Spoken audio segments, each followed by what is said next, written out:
እለተሁድ ሐምሌ 5 2018 ዓ.ም አመሻሽ ላይ እንገኛለን። ሰላም ጤና ይስጥልን ክቡራትና ክቡራን የኢትዮስ ሚዲያ ቤተሰቦች እንደምናመሻችሁ።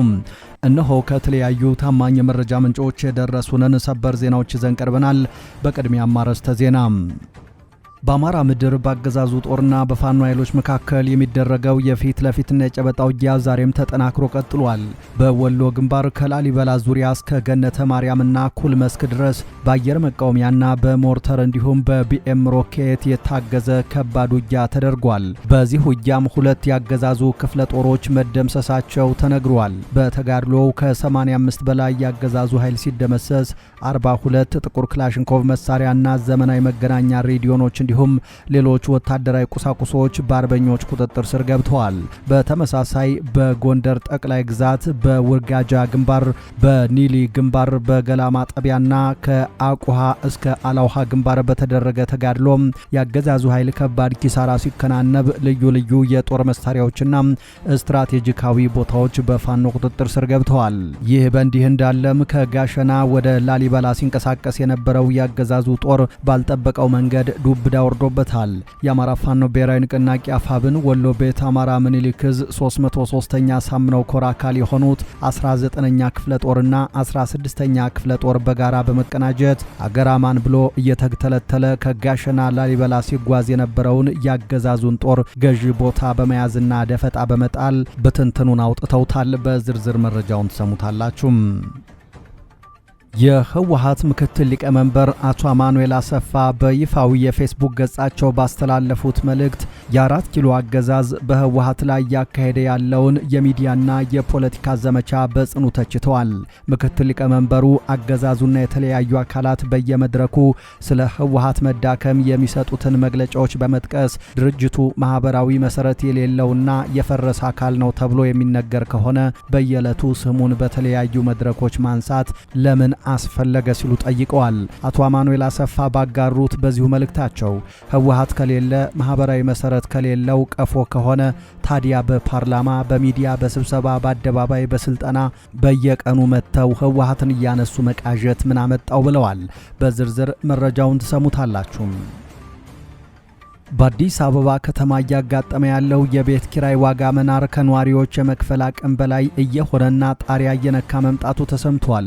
በአሁኑ ወቅት በከተማዋ በተለያዩ አካባቢዎች የመኖሪያ ቤት ኪራይ ዋጋ ከዚህ ቀደም ታይቶ በማይታወቅ ሁኔታ እያሻቀበ የሚገኝ ሲሆን ለአንድ መደበኛ ክፍል ቤት ከ25000 እስከ 30000 የኢትዮጵያ ብር እየተጠየቀ ይገኛል። ይህንን ተከትሎም ነዋሪው ከፍተኛ ተቃውሞ እያሰማ ነው። በዝርዝር መረጃውን እናጋራችኋለን። የሱዳን ፍርድ ቤት መሐመድ ሐምዳን ዳጋሎን ጨምሮ 16 የፈጥኖ ደራሹ ኃይል RSF አመራሮች በሌሉበት የሞት ቅጣት ፈረደ። ዛሬ የተሰማው የፍርድ ቤት ውሳኔ ግለሰቦቹ በዳርፉር ክልል ፈጸሙ በተባሉት ግድያ፣ የጦር ወንጀል፣ በሰብአዊ መብት ጥሰትና በዘር ማጥፋት ወንጀሎች ጥፋተኛ ሆነው በመገኘታቸው እንደሆነ የሱዳን የብሔራዊ የዜና ወኪል ዘግቧል። በ4 ኪሎ አገዛዝ የሚደገፈው የRSF ኃይል ከሰሞኑ በሱዳን መደበኛ ጦር ክፉኛ እየተመታ መሆኑን መዘገባችን ይታወሳል። በዝርዝር መረጃውን ይዘነዋል። ክቡራትና ክቡራን ቤተሰቦቻችን ከኢትዮስ ሚዲያ ጋር ቆይታችሁን ካደረጋችሁ እነዚህንና ሌሎችን መረጃዎች ከዚህ ቀጥለን በዝርዝርና በትንታኔ ወደ እናንተ እናደርሳለን። ኢትዮስ ሚዲያን ሰብስክራይብ ብታደርጉ በየቀኑ አዳዲስ መረጃዎችን በፍጥነት ታገኛላችሁ። አሁን በቀጥታ ወደ ዝርዝር መረጃው። በአማራ ምድር በአገዛዙ ጦርና በፋኖ ኃይሎች መካከል የሚደረገው የፊት ለፊትና የጨበጣ ውጊያ ዛሬም ተጠናክሮ ቀጥሏል። በወሎ ግንባር ከጋሸና ወደ ላሊበላ ሲንቀሳቀስ የነበረው ያገዛዙ ጦር ባልጠበቀው መንገድ ዱብዳ ወርዶበታል። የአማራ ፋኖ ብሔራዊ ንቅናቄ አፋብን ወሎ ቤት አማራ ምኒልክ ዕዝ 303ኛ ሳምነው ኮር አካል የሆኑት 19ኛ ክፍለ ጦርና 16ኛ ክፍለ ጦር በጋራ በመቀናጀት አገራማን ብሎ እየተተለተለ ከጋሸና ላሊበላ ሲጓዝ የነበረውን ያገዛዙን ጦር ገዢ ቦታ በመያዝና ደፈጣ በመጣል ድብኮ በተባለ ቦታ ከፍተኛ ጉዳት እንዲያስተናግድ አድርገውታል። ከማለዳው 1 ሰዓት ተኩል እስከ ረፋድ 4 ሰዓት በተደረገው በዚህ ውጊያ 13 ያገዛዙ ወታደሮች እስከ ወዲያኛው ሲሸኙ ከ17 በላይ የሚሆኑት ደግሞ ቁስለኛ መሆናቸው ነው የተነገረው። ይህ በእንዲህ እንዳለ ከላሊበላ ዙሪያ እስከ ገነተ ማርያምና ኩል መስክ ድረስ በአየር መቃወሚያና በሞርተር እንዲሁም በቢኤም 107 መሳሪያ ሽፋን በመታገዝ ተንቀሳቅሶ የነበረ የነበረው 2 ክፍለ ጦር ያገዛዙ ሰራዊት በፋኖ ቀለበት ውስጥ ገብቶ ከባድ እርምጃ ተወስዶበታል። በዚህ ተጋድሎ ከ85 በላይ ያገዛዙ ኃይል ሲደመሰስ 42 ጥቁር ክላሽ መሳሪያና ዘመናዊ መገናኛ ሬዲዮ እንዲሁም ሌሎች ወታደራዊ ቁሳቁሶች በአርበኞቹ ቁጥጥር ስር ገብተዋል። የፋኖ ኃይሎች ዋና መውጫ ማምለጫ በሮችን አስቀድመው ክርችም አድርገው ከዘጉ በኋላም 360 ዲግሪ በከበቡት ያገዛዙ ጦር ላይ ከሳንጃ ውግ ጨበጣ ውጊያ ጀምሮ እስከ ዲሽቃና ብሬን ስብጥር ተኩስ ድረስ በመክፈት በአገዛዙ ላይ ከፍተኛ የተባለ ጉዳት አድርሰዋል። በጎንደር ግንባርም ውጊያው ተጠናክሮ ሲቀጥል በጎንደር ጠቅላይ ግዛት በውርጋጃ ግንባር፣ በኒሊ ግንባር፣ በገላ ማጠቢያና ከአቁሃ እስከ አላውሃ ግንባር በተደረገ ተጋድሎ ያገዛዙ ኃይል ከባድ ኪሳራ ሲከናነብ ልዩ ልዩ የጦር መሳሪያዎችና ስትራቴጂካዊ ቦታዎች በፋኖ ቁጥጥር ስር ገብተዋል። የበላይ እዝ አርበኞች በቅንጅት በወሰዱት የደፈጣና የመደበኛ ውጊያ እርምጃ ያገዛዙ ወታደራዊ መዋቅር አንድ የሻለቃ አዛዥና 100 አለቃን ጨምሮ በርካታ የሰራዊቱ አባላት ተደምስሰዋል። በአራቱም ግንባሮች በተደረገው ተጋድሎ የፋኖ ጦር ልሂቅነትና እንደ አቦ ሸማኔ ተምዘግዝጎ የማጥቃት አቅም ከፍጥነት ጋር በገሃድ የታየበት ሲሆን በአንጻሩ ያገዛዙ ጦር ከወደ ፋኖ የተከፈተበትን ጥቃት የሚመክትበት ሽርፍራፊ ሰከንዳቶ የተሽመደመደበት ሁኔታ ታይቷል። ይህንን ውጊያ ተከትሎም በርካቶች ሲገደሉ እድል የቀናቸው ለፋኖ እጅ ሰጥተዋል። የተራረፈውም ወደ ተለያየ አቅጣጫ መበታተኑ ነው የተነገረው። የህዝባዊ ወያኔ ሓርነት ትግራይ ህወሓት ምክትል ሊቀመንበር አቶ አማኑኤል አሰፋ በይፋዊ የፌስቡክ ገጻቸው ባስተላለፉት መልእክት የ4 ኪሎ አገዛዝ በህወሓት ላይ እያካሄደ ነው ያሉትን የሚዲያና የፖለቲካ ዘመቻ በጽኑ ተችተዋል። ምክትል ሊቀመንበሩ አገዛዙና የተለያዩ አካላት በየመድረኩ ስለ ህወሓት መዳከም የሚሰጡትን መግለጫ በመጥቀስ ድርጅቱ ማህበራዊ መሰረት የሌለውና የፈረሰ አካል ነው ተብሎ የሚነገር ከሆነ በየዕለቱ ስሙን በተለያዩ መድረኮች ማንሳት እንደማያስፈልግ ተከራክረዋል።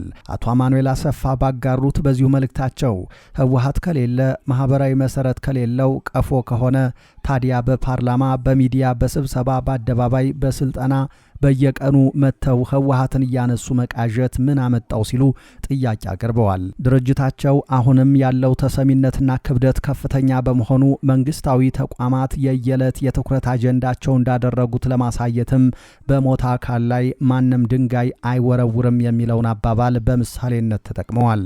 ይህ መግለጫ የወጣው በፌዴራሉ አገዛዝና በህወሓት አመራሮች መካከል በተለያዩ ፖለቲካዊና አስተዳደራዊ ጉዳዮች ላይ የሚሰነዘሩ ትችቶችና የሚዲያ ክርክሮች በበረቱበት ወቅት ነው። በአቶ አማኑኤል አሰፋ በኩል ለቀረበው ለዚህ ወቀሳ ከአገዛዙም ሆነ ከተጠቀሱት ተቋማት በኩል እስካሁን የተሰጠ ይፋዊ ምላሽ የለም።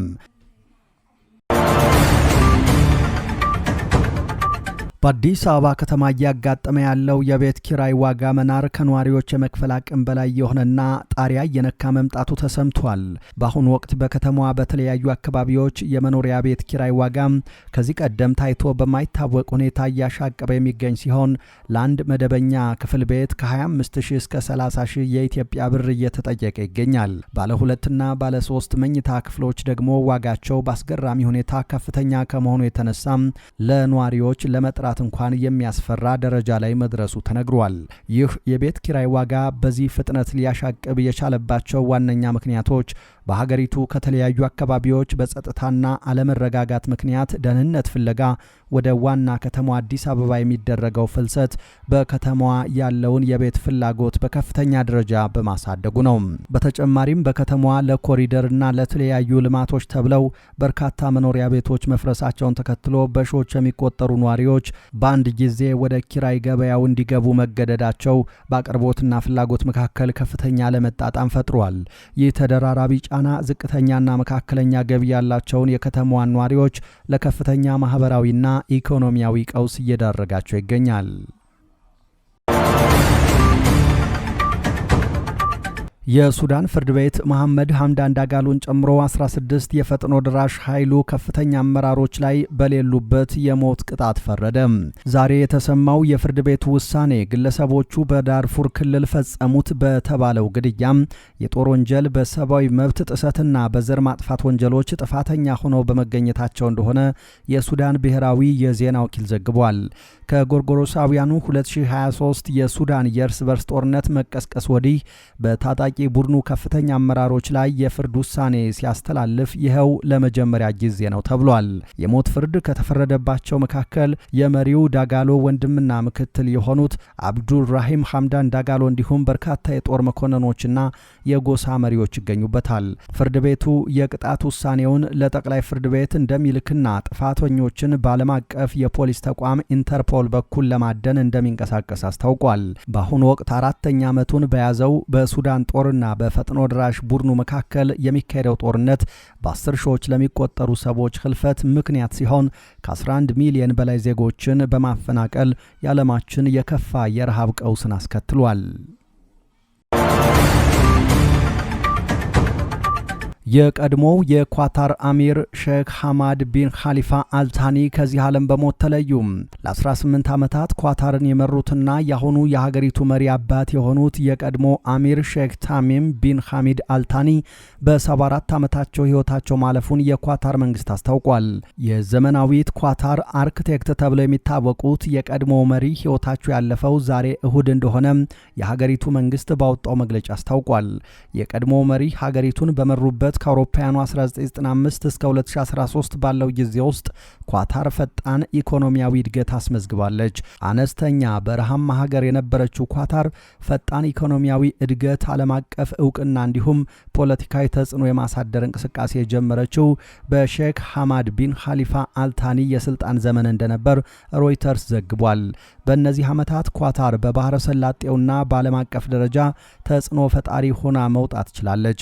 ኳታር የአረብ አብዮት አረብ ስፕሪንግ ተብሎ የሚታወቀውን የአረብ ሀገራት የተቃውሞ እንቅስቃሴ ስትደግፍ የነበረ ሲሆን በሶሪያና ሊቢያም ከአማጽያን ጎን ነበረች።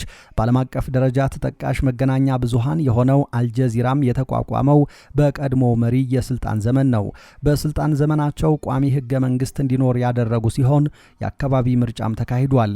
ኳታር የ2022 ዓለም ዋንጫን የማዘጋጀት እድል ያገኘችው በእርሳቸው የመሪነት ዘመን ነው። ነጻ አስተሳሰብ የነበራቸው የቀድሞ መሪ ብዙ ጊዜ ከአረብ ጎረቤቶቻቸውና ምዕራባውያን አጋሮች ጋር ግጭት ውስጥ ይገቡ ነበር።